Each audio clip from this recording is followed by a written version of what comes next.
دانەوەی پرسیارە سەردەمیەکان.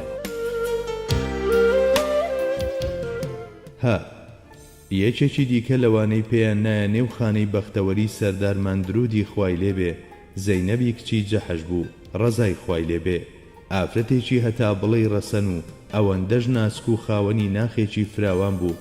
لە هەمان کاتدا خزمی نزیکی سوڵتانی پێغەمبەران بوو، نزیک لە خۆی گەورە بوو.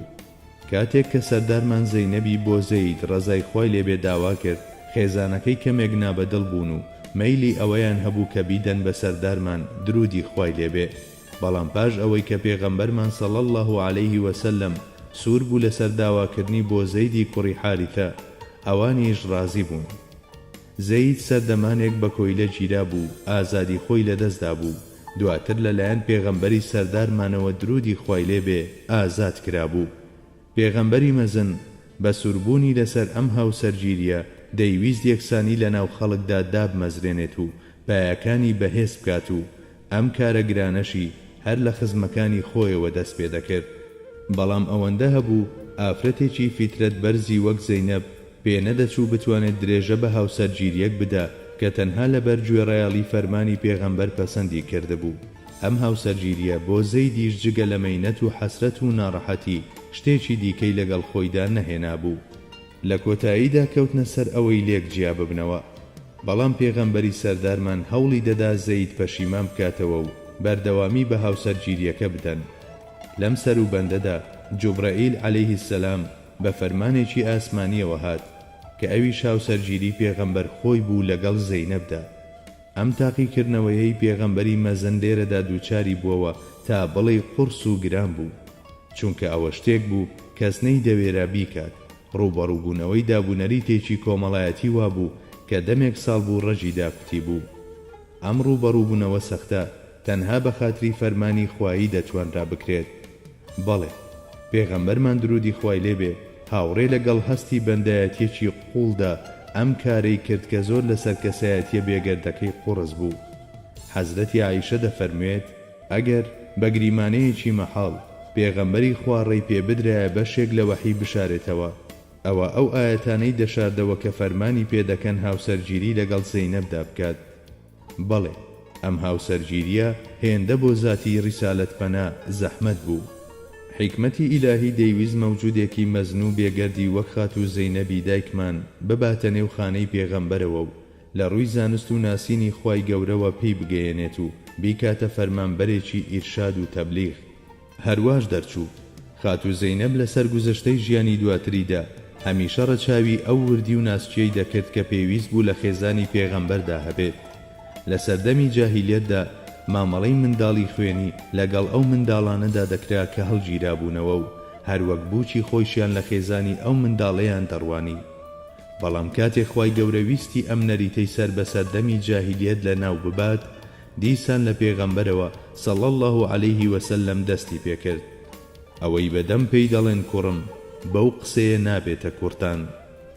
هەرچەندە زۆر شتی دیکە هەن لەسەر هاوسەرگیریەکەی لەگەڵ زەینەبدا بگوترێت، بەڵام ڕەچاوی ئەوە دەکەین کە ئەمە بابەتی پرسیار و وەڵامە و هەر ئەمەندە هەڵدەگرێت. بۆیە وازی لێدێنین هەتا ئەو کاتەی ئەم بابەتە بەسەر بەخۆیی باز دەکەین. واو، یەکێکی دیکە لەوانەی شەرەفمەندی هاتنە نێوخانەی پێغەمبەر بوون جوەیریەی کچی حارس بوو ڕەزای خوای لێبێ. جەنجێک لەگەڵ هۆزە ناموسڵمانەکەیدا بەرپا کرا بوو، ژن و پیاویان بەدید گیرا بوون.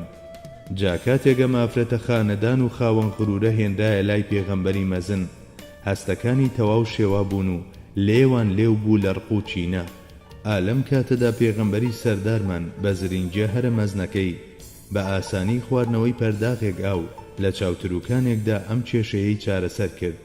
کاتێک پێغەمبەری گەورەمان جوەیریەی مارە کرد، جوەیریە بەرز بووە بۆ پلەی دایکی ئیمانداران و بۆجێی ڕێز و نەوازشی هەمووان. دواتری ژیارانی پێغەمبەری خوا گوتیان خزمانی پێغەمبەر نابێت دیل بکرێن و دیلەکانی خزمی جوەیریەیان ئازاد کرد و بە مەشدڵی جوەیریە ڕەزای خوای لێبێ و دڵی هۆزەکەیشیان بەدەستێنا.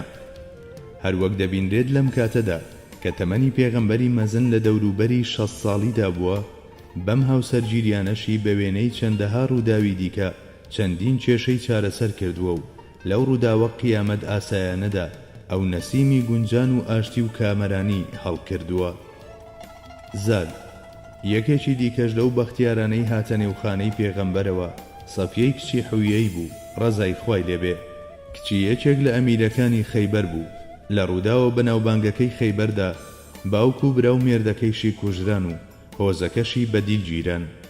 لەم کاتەدا سەفیە لە ناو خۆیدا بە نەفرەتی تۆڵەسەندنەوەوە دەسووتە، بەڵام کاتێک پێغەمبەری مەزن مارەی کرد ئەویش بەرز بووەوە بۆ ئەو ئاستەی هەموو مسلمانان ڕێزی بگرن و یارانی پێغەمبەر سەڵاوات الله وەسەلامه عەلەیه پێی بڵێن دایکە و ژیانی لە پاڵ ئەو کەسەدا دەست پێ کرد کە بە گەورەی و بڵندی خۆی هەموو شتەکانی دەتواندەوە و نەرمی دەکردن.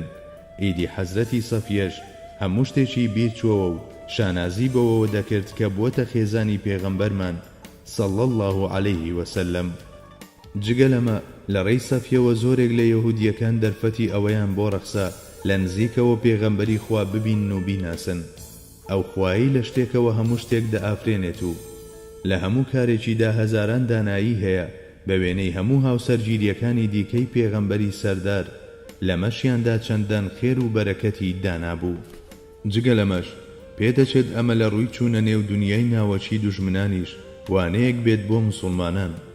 حەزرەتی سەفیە و ئەو ئافرەتانەی دیکەش کە لە میلەتی جیاواز بوون هۆکارێکی گرنگ بوون بۆ ئەوەی لێیانەوە جیهانی ناوەچی ئەو میلەتانە ببیندرێت، بەڵام دەبێت مرۆڤ وریا بێت بەهۆی هاوسەرگیریکردن لەگەڵ ئافرەتێکی ناپاکدا نهێنیەکانی خۆی نەداتە دەست دوژمنەکانی. عین یەکێکی دیکە لە بەختیارەکان دایکمان خات و سەودەیە. ئەمیش هەر یەکێک بوو لە یەکەمین مسلمانەکان. لەگەڵ مێردەکەیدا ڕووی لە حەبەشە کرد. قەدەری هاوشێوەی قەدەری حەبیبە بوو. لەوێ مێردەکەی وەفاتی کرد و بەمەش بێ سەرپەرشتیار مایەوە. پێغەمبەری مەزن برینی ئەم دڵشکاوەشی ساڕێش کرد و لە پەرێشانی ڕزگاری کرد و بوو بە هاودەمی. ئەم کارە ژەوەندە گرنگ بوو بۆ ئەم ئافرەتە بەڕێزەی کە تەنها ئاواتی ئەوە بوو لە ژێر سەرپەرشتی و مارەی پێغەمبەردا بێت کە شتێکی دیکەی لە دنیا نەدەویست. بەڵێ لە هەر یەکێک لە هاوسەرگیریەکانیدا دانایی و بەرژەوەندیەک بوونی هەیە و هیچ دانەیەکیان مەبەستێکی نەفسی تێکەڵ نەبووە، جایان وەک ئەوەی لە یەکەم دوو خەلیفەی ڕاشیددا دەبیندرێت مەبەستی دامەزرانی خزمایەتیەکی نزیکتر بووە لەگەڵ وەزیرەکانیدا، یاخود توانست و لێهاتووی فێربوونی خێزانەکەی بووە، یان وەک ئەوەی بینیمان لە هەر یەکێک لە هاوسەرگیریەکانیدا داناییەکی جیاواز و بەرژەوەندیەکی تایبەت هەبووە کە چووەتە ژێر ئەو بارە قورسانە. لەگەڵ ئەمانەشدا دابینکردنی جێوڕێ بۆ هەموو خێزانەکانی و دەستەبەرکردنی نەفەقەیان و دابینکردنی هەموو پێداویستیەکانیان بە دادپەروەرانەترین شێواز و مامەڵەکردنیان بە گوێرەی دادپەروەری و ڕەوایەتی و ڕێزگرتن لەو کێشانەی کە پێدەچوو لە داهاتوودا لە نێوانیاندا ڕوو بدەن و چارەسەرکردنی ئەو کێشە و لێکتێنەگەیشتانەی دەهاتە ئاراوە بە شێوەیەکی زۆر ئاسان. بەڵێ هەموو ئەمانە بەڵگەی پێغەمبەرێتی ئەو زاتە بێهاوتایەن، هەروەک بێرناتشۆ دەڵێت ئەو گەورەترینی کێشەکانی بە ئاسانی خواردنەوەی کوپێک قاوە چارەسەر دەکرد. ئێمەمانان دەزانین بەڕێوەبردنی ژنێک و یەک دوو منداڵ چەندە قورسە، کەچی دەبینین ئەو خێزانەکانی خۆی وەک ریتم و گونجانی هۆنداوەیەک دەبرد بەڕێوە. هەندێک لەو ئافرەتە بەڕێزانە پێشتر چوو بوونە ماڵی دیکەوە و میزاجی جیاوازیشیان هەبوو، بۆیە لە بەرامبەر ئەو هێزی بەڕێوەبردنەی ئەودا لارەمل دەوەستین و دوولۆ دەبین.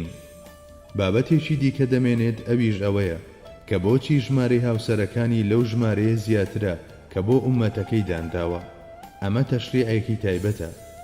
بەڵێ یاسایەکی تایبەتی وایە کە دارای چەندین دانایی و بەرژەوەندیە لە خۆیدا و پێدەچێت ئێمە بەشێکیان هەر نەزانین.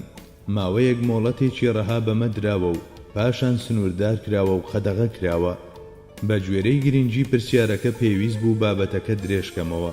ئومێدەوارم بمبەخشن.